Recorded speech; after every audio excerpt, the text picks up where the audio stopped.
Fuck, kill, spread death and destruction as they destroy. And we still do as we are told. Well, they make laws and pass bills, brainwashed by everything. Glad to be here. I've been a taxi driver for some 40 years and currently driving with Green Cab. And I've seen, enormous changes in our industry.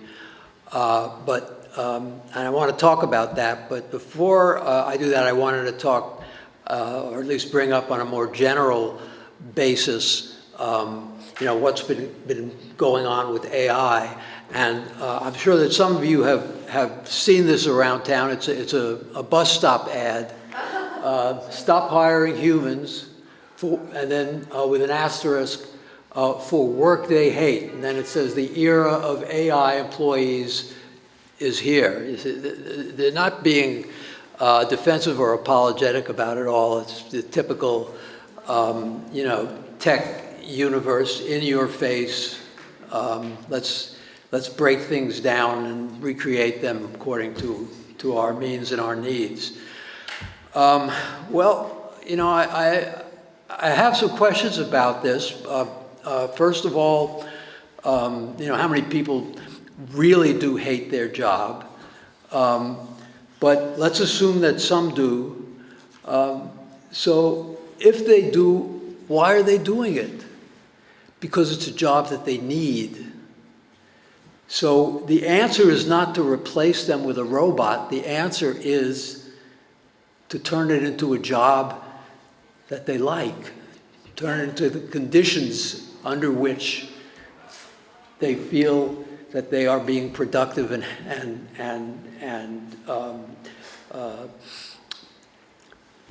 doing something that is a contribution to humanity. So taxi drivers are, among the workers who are most under the gun right now, because we had Uber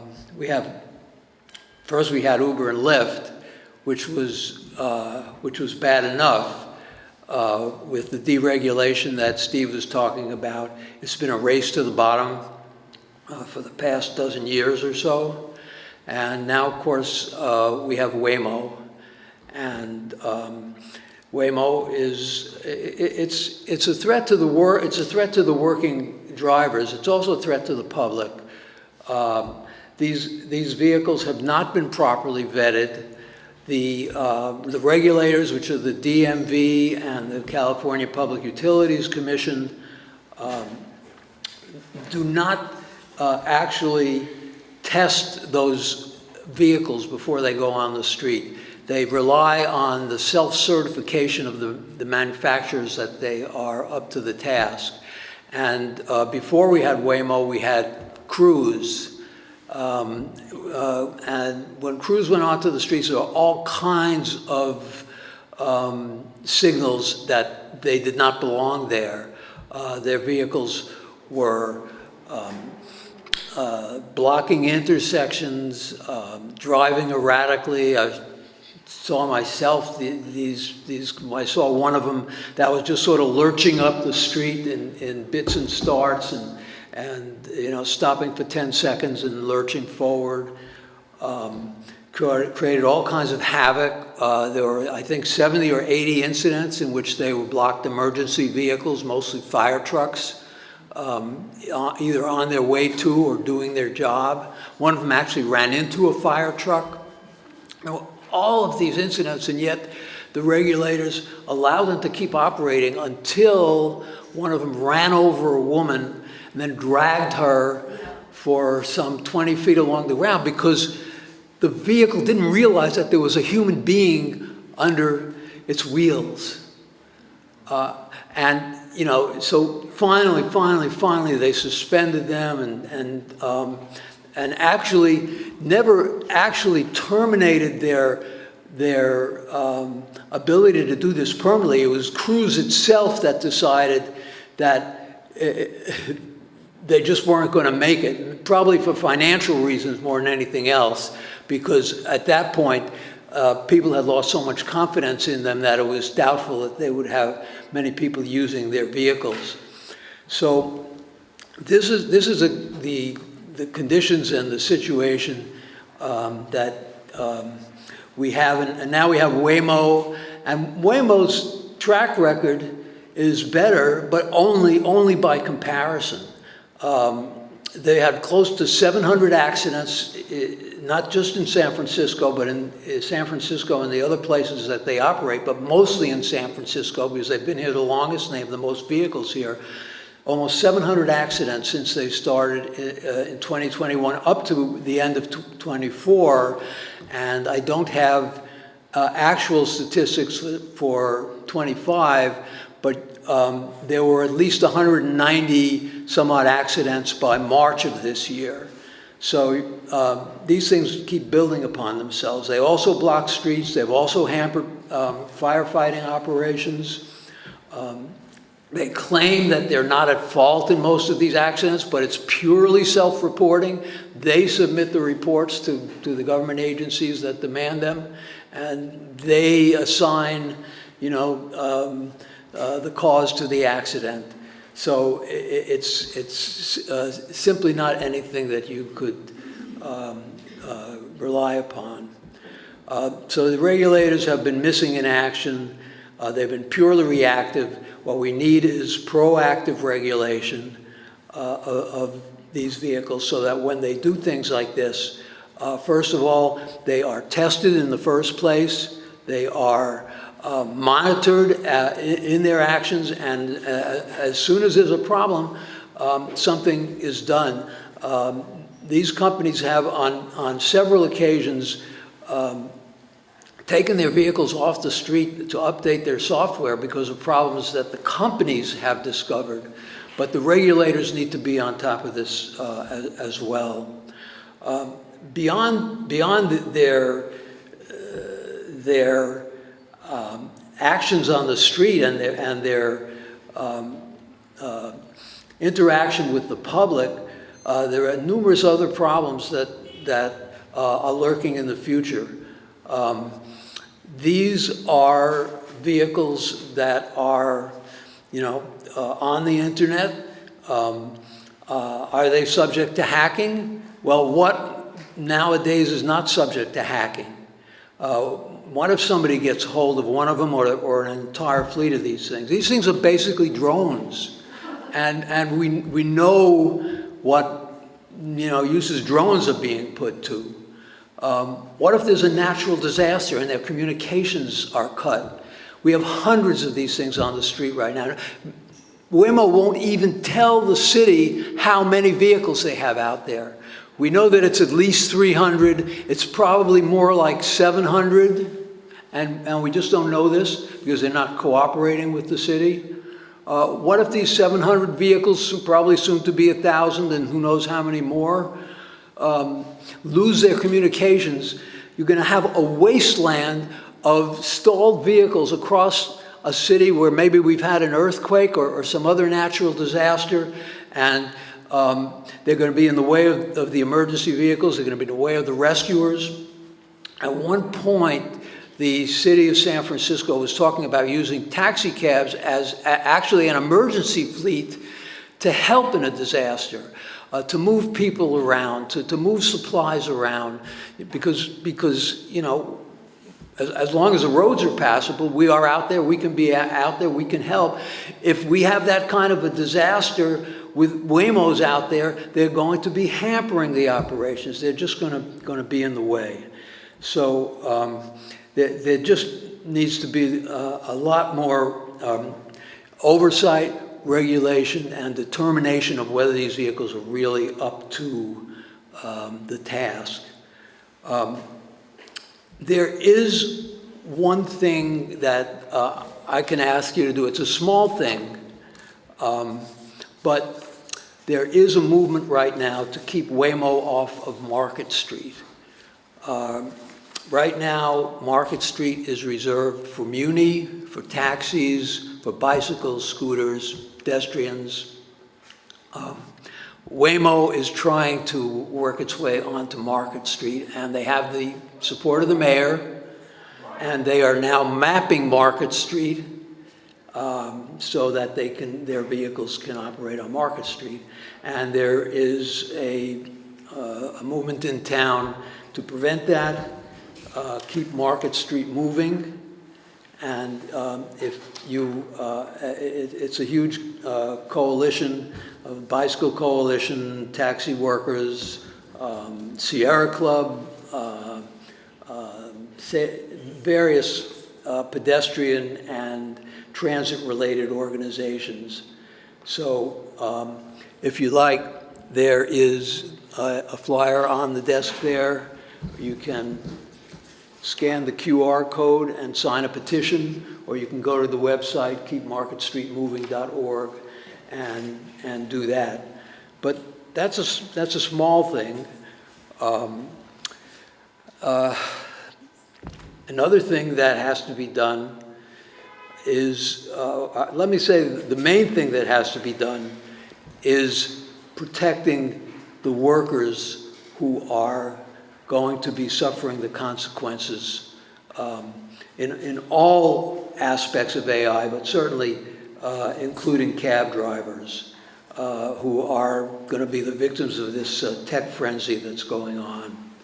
So basically what we need is to have government action that ensures that the work that humans can best do continues to be done by humans.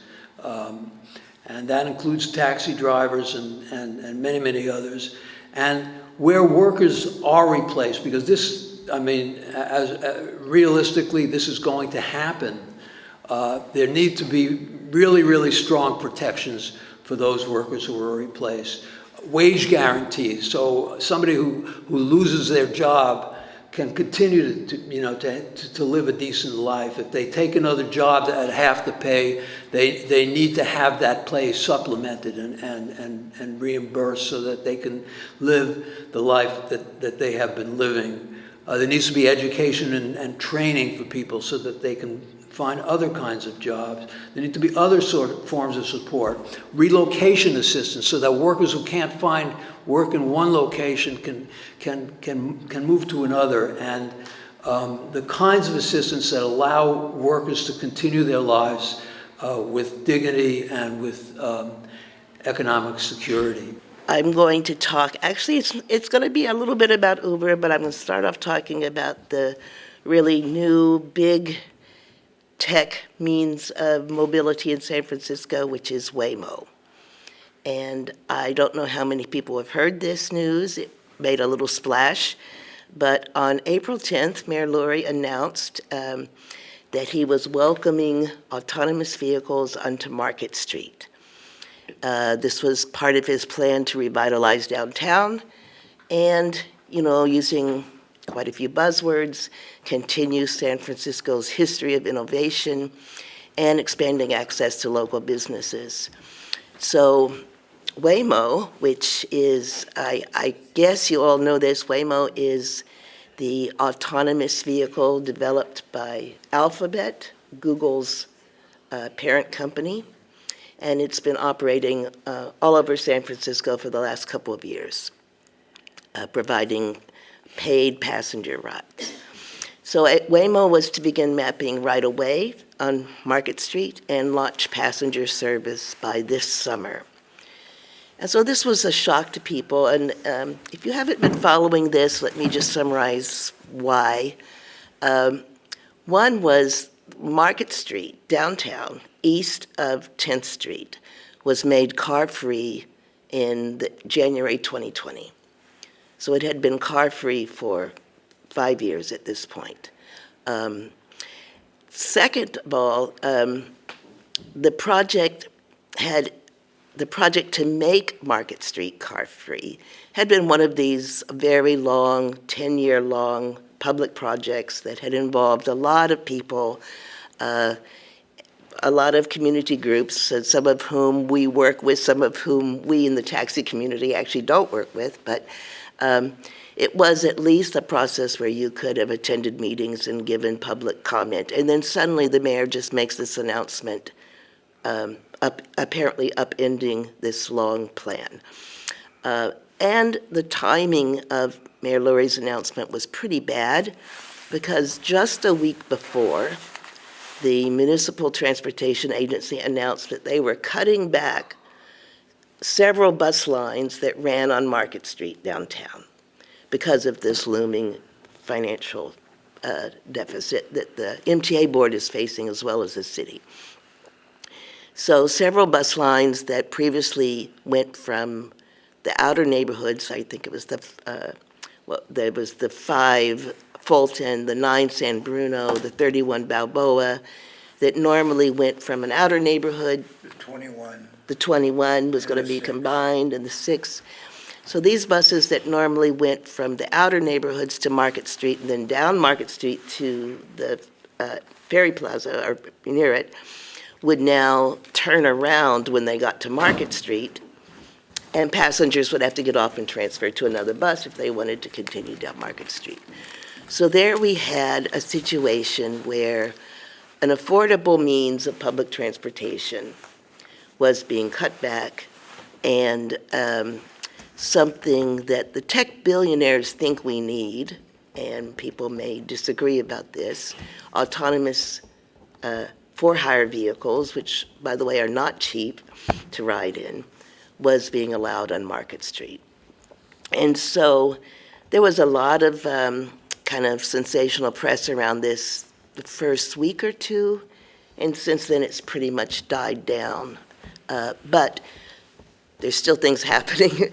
Waymo hasn't actually launched commercial service yet, although they had previously announced they were going to do so by June.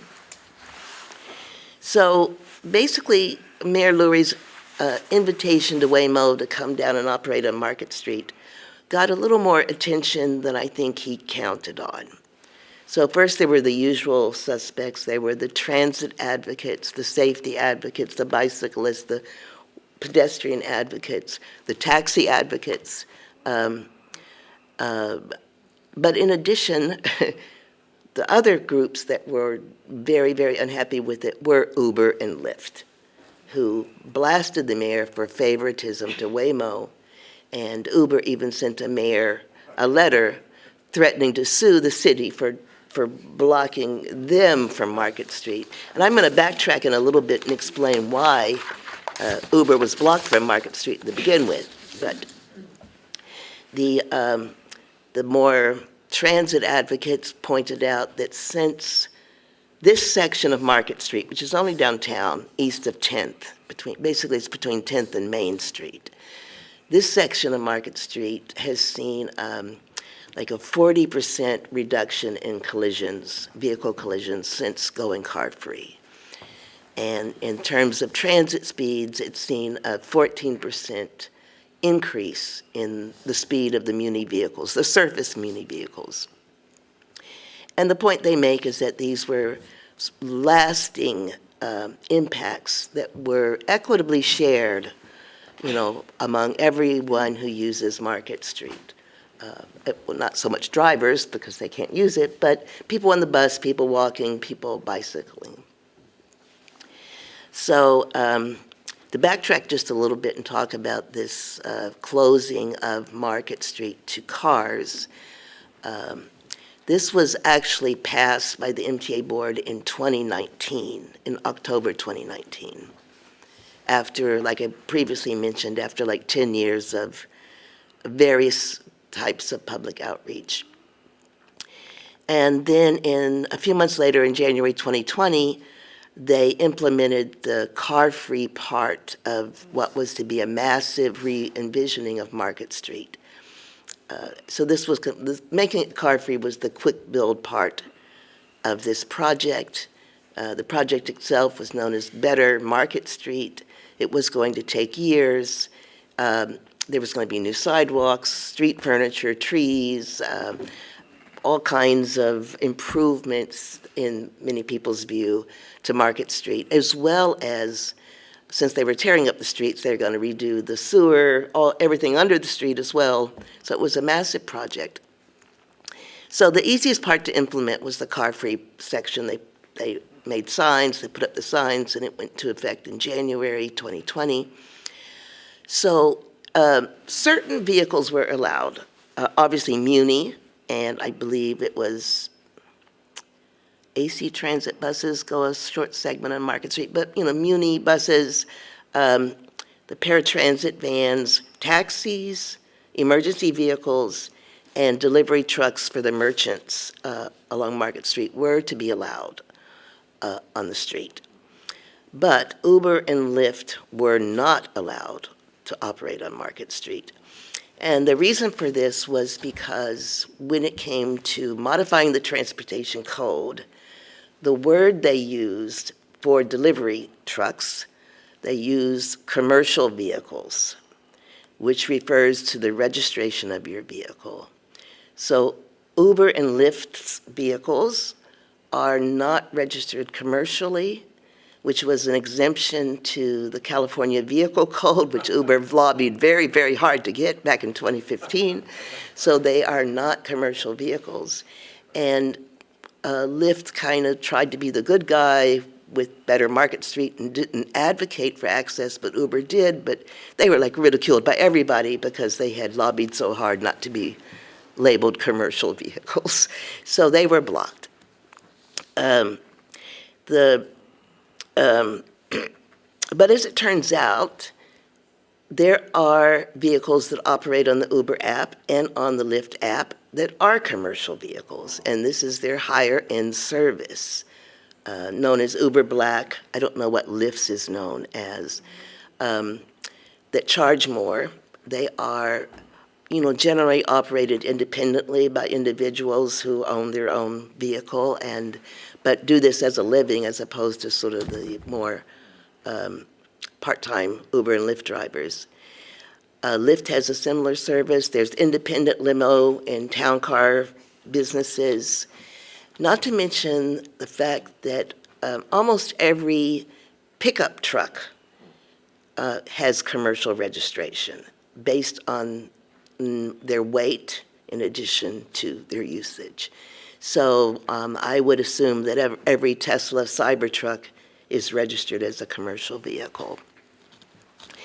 So this was a loophole just waiting to be exploited by someone.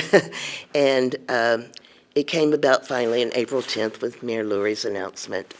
And the idea that, and Waymo itself claims that they could have operated on Market Street all along because they're a commercial registered vehicle, but they just didn't do it out of politeness. And and so Uber is mad. Uber says as soon as Waymo starts operating, picking up passengers, they're going to begin operating too, but they're holding back to work it out with Mayor Lurie. And so that's kind of where it stands today. There is a group that have spontaneously sprung up around this to kind of let Mayor Lurie know that this way of making changes to things we are doing in San Francisco is just not acceptable. And so if you're interested, I have a little flyer with a QR code you can scan and sign the petition to Mayor Lurie, basically saying we don't like this. So for that Waymo, that specific issue on Waymo on Market Street. And of course, it's part of a broader trend toward cutting back affordable public transit and replacing it with vehicles for hire, Ubers, Lyfts, Waymos. Taxis are vehicles for hire too, but we operate a little different than those three. Who are not regulated locally, who do not help support San Francisco to any meaningful degree. They are regulated by the California Public Utilities Commission, the same agency that regulates PG&E and does such a great job. And enforcement of the regulations tend to be quite lax. The CPUC does not really have an enforcement arm or a mechanism, so whatever lenient regulations they pass are supposedly self-enforcing. Uber, Lyft, Waymo enforce the rules on themselves supposedly through their reporting. So this is the situation. This is the situation we taxi drivers find ourselves competing in, but this is also the situation that's going to affect more than just us. I think we're the canaries in the coal mine, where our jobs are being affected by the rise of AI, and but we may be the first, but we're not going to be the last.